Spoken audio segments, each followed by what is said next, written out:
मरकजी वजीर बंडी संजय कुमार ने ग्रुप 1 के उम्मीदवारों की हिमायत का ऐलान करते हुए अशोकनगर पर तलबा के साथ धरना दिया। हैदराबाद के अशोकनगर में ग्रुप 1 के उम्मीदवारों का एहतजाज पिछले 3 दिनों से जारी है। वो ग्रुप 1 मेंस के इम्तिहानात को मुलतवी करने का मुतालबा लेकर एहतजाज कर रहे हैं। मरकजी वजीर बंडी संजय कुमार ने तलबा की हिमायत का ऐलान किया और उनसे मिलने अशोकनगर पहुंचे। दरिया असना पुलिस ने एहतजाजी तलबा को रोकने की कोशिश की और उनकी गिरफ्तारी अमल में लाई। बंडी संजय कुमार ने उम्मीदवारों के साथ अशोकनगर पर धरना मुनज़्ज़म किया और मुतासरीन के लिए इंसाफ का मुतालबा किया। बंडी संजय ने कहा कि वो उस वक्त तक अपना एहतजाज खत्म नहीं करेंगे जब तक ग्रुप 1 के उम्मीदवारों के साथ इंसाफ नहीं किया जाता।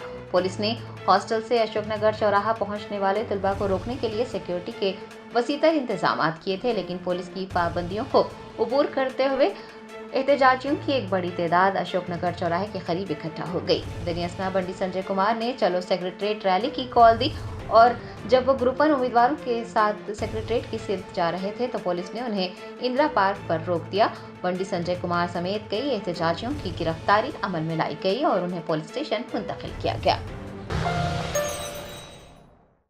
Germanton super speciality hospital national award winner doctor Mir Jawad जार Khan, German trained senior orthopaedic surgeon and director, माहिर डॉक्टर्स डॉक्टर वासिफ आजम और doctor Bharavi Chunduri, senior cardiologist और दीगर डॉक्टर्स नुमाया खिदमत अंजाम दे रहे हैं। Robotic surgery, advance cath lab, MRI, operation theatre, ICU, 2D ultrasound जैसी सहूलियात से आरास्ता कॉर्पोरेट लेवल हॉस्पिटल। वाजबी फीस में हर मर्ज से शिफायाबी के लिए Germanton super speciality hospital, Attapur.